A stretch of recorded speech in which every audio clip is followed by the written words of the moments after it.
Assalamualaikum students, this is me Shujat Naqvi. I hope you all are fine. Today we will discuss the development of liver and biliary apparatus. इससे पहले हम discuss कर चुके हैं development of oesophagus and stomach. आज हमारा तीसरा lecture है डेवलपमेंट ऑफ जीआईटी का, जिसमें हम देखेंगे लीवर और बाइलरी अपरेटस की डेवलपमेंट। सबसे पहले हमें पता हो कि बाइलरी अपरेटस में कौन कौन सी चीज़ें आती हैं। बाइलरी अपरेटस में हमारे पास लेफ़्ट एंड राइट जो हमारे पास हिपैटिक डक्ट्स आएंगी, left and right hepatic duct और कॉमन हिपैटिक डक्ट आएगी। इसके साथ साथ हमारे पास सिस्टिक डक्ट आएगी और हमारे पास कॉमन बाइल डक्ट आती है। ठीक है, इन सब डक्ट्स को हम कहते हैं बाइलरी अपरेटस। मतलब बाइलरी अपरेटस दैट ट्रांसपोर्ट और डिलीवर द बाइल, वो डक्ट्स जो ट्रांसपोर्ट करें और डिलीवर करें बाइल को, हम उनको बाइलरी अपरेटस कहते हैं। अब हम इसकी देखते हैं डेवलपमेंट। सबसे पहले मैं लीवर, गॉल ब्लैडर और बाइलरी डक्ट सिस्टम अराइज होता है वेंट्रल एंडोडर्मल एपिथेलियम से। मतलब इंटीरियर पोर्शन पे जो एंडोडर्म होती है वो आउट ग्रो करती है, मतलब बाहर की तरफ उसकी ग्रोथ होना स्टार्ट हो जाती है। फॉर एग्जांपल ये हमारे पास एक ट्यूब आ रही है, ये पोस्टीरियर पोर्शन है ट्यूब का, ये वेंट्रल पोर्शन है। अब वेंट्रल पोर्शन पे जो एंडोडर्म है ना, उसकी आउट ग्रोथ हो जाएगी, बाहर की तरफ ग्रोथ करेगी स्टार्ट, तो उसको हम कहेंगे कि ये हिपैटिक डाइवर्टिकुलम है।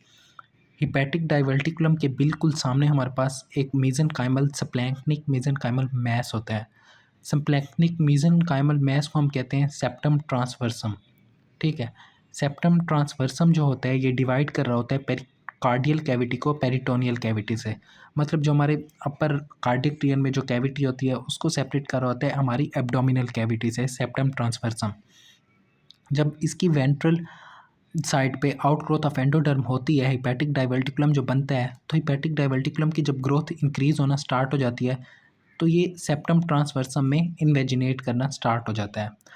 तो सेप्टम ट्रांसवर्सम जो होता है इस हिपैटिक डाइवर्टिकुलम को दो पार्ट में डिवाइड कर देता है, क्रेनियल पार्ट में और कॉर्डल पार्ट में।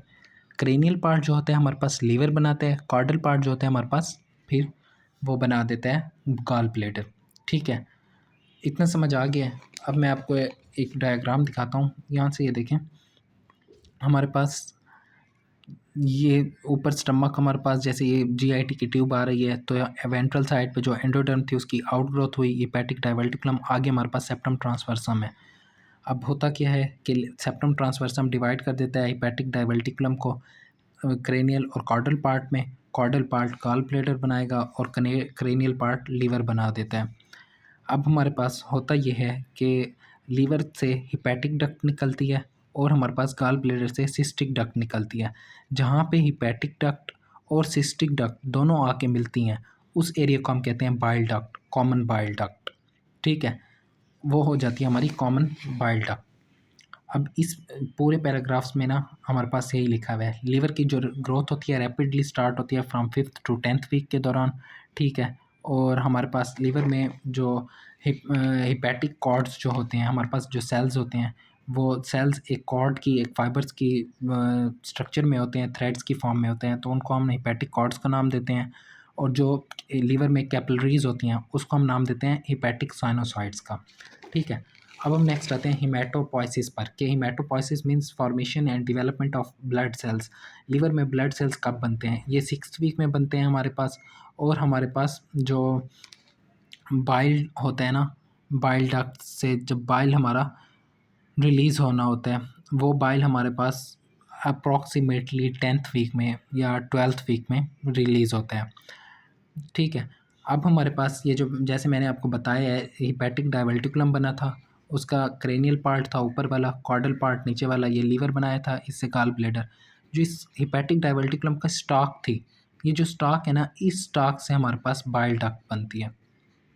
ठीक है, अब हमारे पास अगर हम मेजेंट्रीज़ की बात करें, मेजेंट्रीज़ क्या होती है? हमारे पास पेरिटोनियम जो हमारी कवरिंग होती है, हमारे एब्डोमेन की जो पेरिटोनियम कवरिंग होती है, उस पेरिटोनियम कवरिंग के कुछ फोल्ड्स होते हैं जो हमारे पास ऑर्गन्स को पोस्टीरियर और इंटीरियर एब्डोमिनल वॉल के साथ बाइंड कर रहे होते हैं, अटैच कर रहे होते हैं।